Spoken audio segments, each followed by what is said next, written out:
Yo, what's up guys, Mighty Tyrone. This time we got our new editing software because we got the new iMac. Just came in. Look at this, look how pretty this looks. It looks nice. I think it looks cute.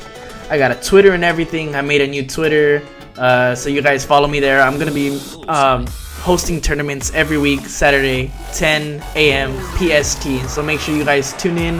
Have my notifications on so you guys know the name of the tournament and the password. There's gonna be a lot of big name people there too, like a lot of people from the Orange Clan. Last time we had some friends from Lackluster Gaming, my friend Dale's channel. Check that out. Real great guy, great content, post videos like every day. It's amazing, so check it out. I'll put a link down in the description. So last week I talked to you guys about the best deck in the game at the time, which was the Hog Rider Cycle deck, but now it's this Bowler Graveyard deck.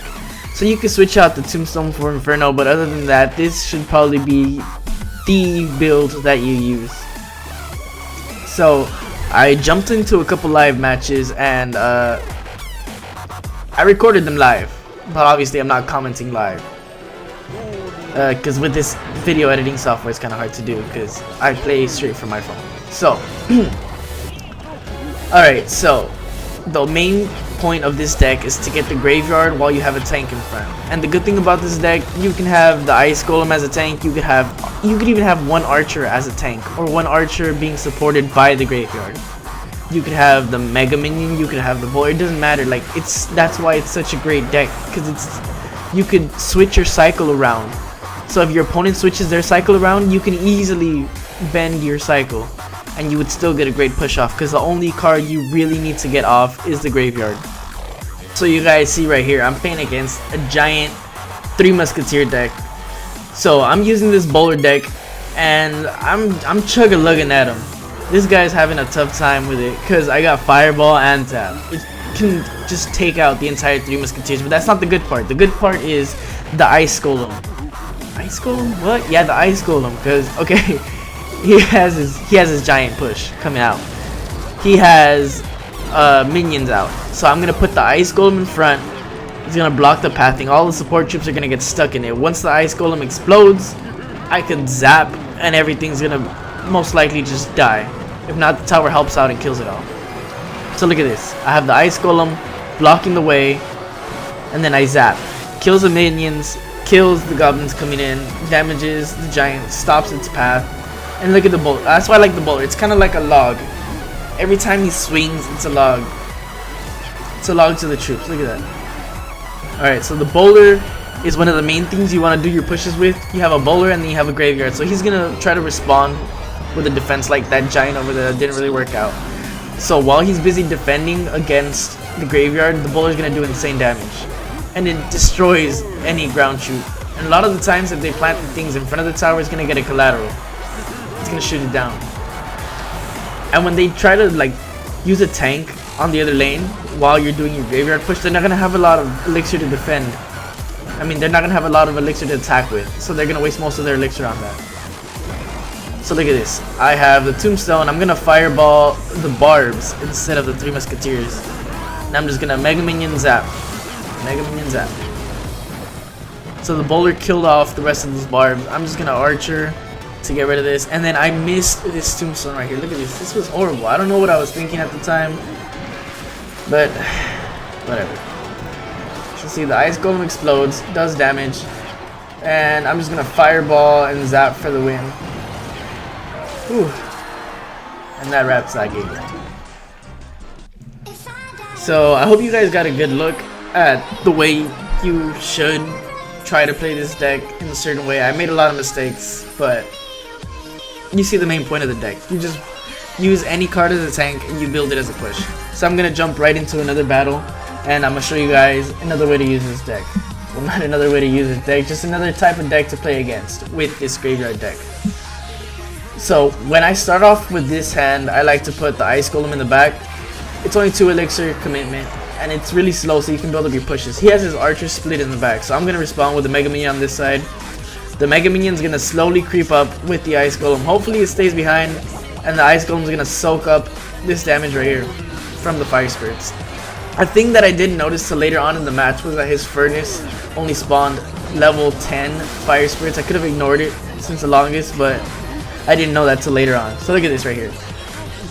I'm gonna fireball those minions. And I'm gonna deal an insane amount of damage right now. The bowler got rid of the furnace, got rid of some of the fire spirits, and then those little skeletons were chugga-lugging at the tower. I did pretty good damage. He got like almost no damage on my tower. But at this point, I don't really know what deck he's using. So I'm going to do the same thing again. This time I'm going to start it at 8, like 8.5. So that way I can make sure the Mega Minion isn't in front of it. So this is where he revealed he has a Royal Giant. So I panic, I put that there. I try to kill him with archers. I had to zap. I had to waste like most of the cards I was going to use in the push to get rid of that Royal Giant. And still going to get a lot of shots off. But look at this. This is what I like about this deck. You can just have the Ice Golem there, tanking, and this the minions are gonna get distracted while the graveyard goes out. So the bad thing was the minions didn't lock onto the Ice Golem right away, and it resulted in the graveyard getting almost no damage off. But we know now that he uses the minions solely for the graveyard.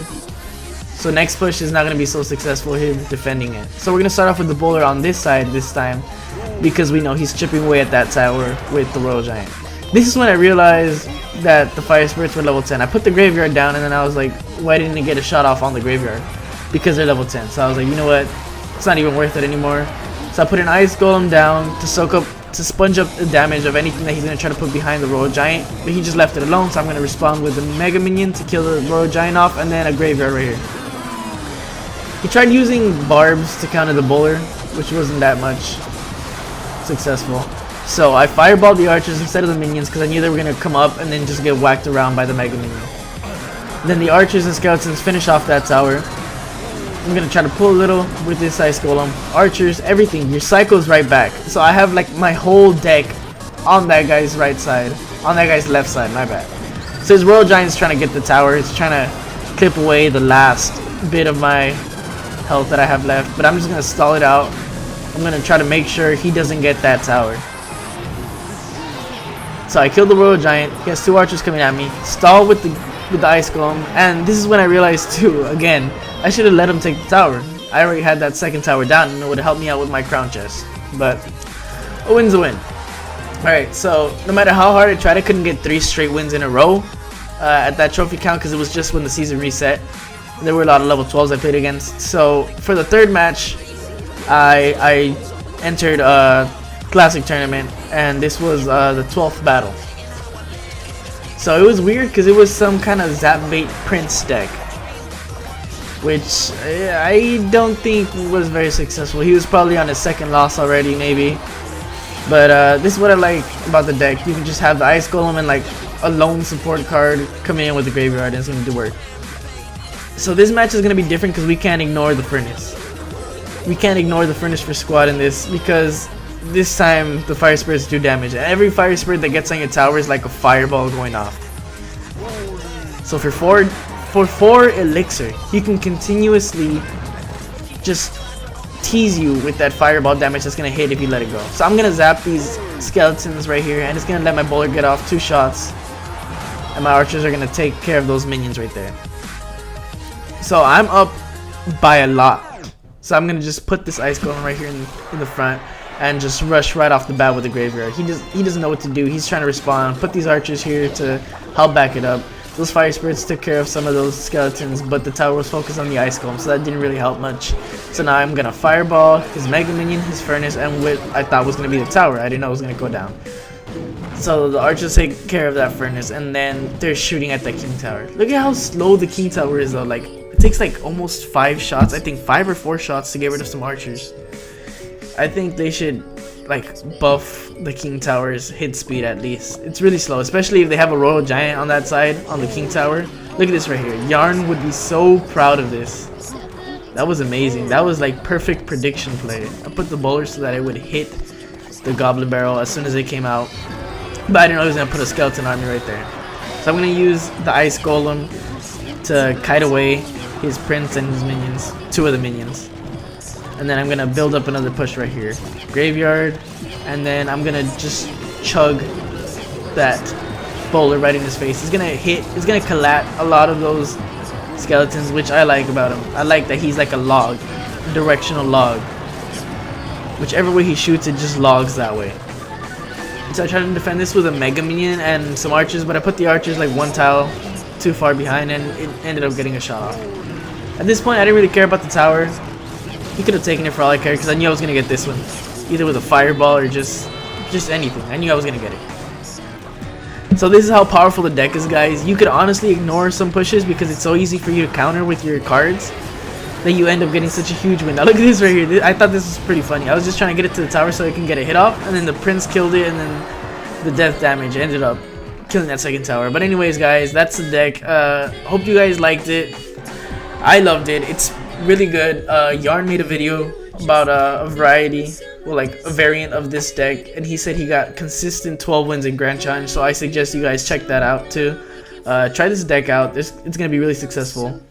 So this is a clip from that tournament that I told you guys I hosted. I hosted one earlier this week, but I couldn't get it out on Twitter because I didn't have a Twitter at the time. So I just posted it in my clan group chat, invited some friends from Lackluster Gaming, people from the Orange clans, and it was fun. The only thing was I didn't tell them preparation was only an hour, so a lot of them didn't end up playing. So you guys know preparation time is only going to be an hour because I have work like around 2 and I have to get a lot of things ready. So the tournament will be at 10 a.m. PST every Saturday with 1 hour prep time. Keep that in mind. So this is the guy that won my tournament. His name was Wings. He's in my clan. He's one of the better players in my clan. In my opinion, I think he's actually better than me because he managed to go up 700 trophies with this deck in like 2 days. One day he had 4,000 trophies. His highest was probably like 44, 43, and then he just jumped straight up to 4,700. It was amazing. It was kind of scary. So this is the deck he used on ladder and for the tournament, and it's kind of interesting. He doesn't have Baby Dragon for the splash damage against troops. He just has more minions. Mega Minion, Minions, Minion Horde. It's just like a minion family with a Lava Hound, with Daddy Hound over there. And it's a really good deck. Honestly, I think you guys should give it a try. I'm not that good with Lava Hound decks anymore. I used to be pretty decent with them, but I stopped using Lava Hound, and my Lava Hound's only level 1, as you guys can see from the picture. I took a screenshot of my own deck. But yeah, he used this deck in the tournament and he got first place. So I told him, hey, would it be alright if I interviewed you? And he's like, yeah, sure, go for it. So I told him to share 2 of his favorite replays, and they're being shown right here right now. So when I host the tournament, if you guys are in the Discord chat, or if you guys follow me on Twitter, let me know that you won, and I can, if you want, give you a little spotlight at the end of the video so you guys can, because I want you guys to see different types of decks that work. Not just my playstyle and the decks I use, but this way you guys get to see different playstyles, different decks, and you guys can decide for yourselves what decks work for you, because my playstyle may be completely different from somebody else's, and vice versa. So that was his win against Pavelli from Orange Juice. Yeah, there's a lot of people that you guys might know in these tournaments. There's people from Orange Juice clans like Orange Pulp, Orange Tree, Orange Juice. And there was some people from Lackluster Gaming, as I said before. There was a guy from Reddit Alpha. There was the guy from Mortar Combat. Just sometimes there's a lot of just cool, famous-ish people that join the tournaments, and I think it's something to look forward to, in my opinion. But yeah, so let's talk about how he's playing the deck. So he seems to be trying to use minions all the time until he sees it like the other person already used their minion horde counter. So he's actually playing against almost the exact same deck that I posted on last week, the Hog deck. The Hog deck is still pretty good. The only reason I think it's not the best deck in the meta right now is because a lot of people are using Bowler again. And when Bowler is being used a lot, Hog Rider is like almost dead. So I think this deck's better right now, honestly. The Hog deck's still pretty good. It's pretty good against Golem decks. It's good against Giant decks. It's not that good against Royal Giant. But other than that, I still think it's a pretty solid deck. I just feel like right now the best deck in the meta is that graveyard bowler deck that I showed you guys. So give all these decks a try and then just tell me which one you think works best for you, because I know at different trophies the decks might work differently. But yeah, that's it. So hit me up, let me know what you guys think. Follow me on Twitter, like this video, subscribe, share this video with as many people as you know, and just try to help me out, because I feel like I put a lot of effort into this video editing and I think it came out great. So I'd appreciate anything you guys have to say, your comments. I read all of the comments. There's not many comments, so I read them all. So yeah, that's it. Until next time, guys. Peace.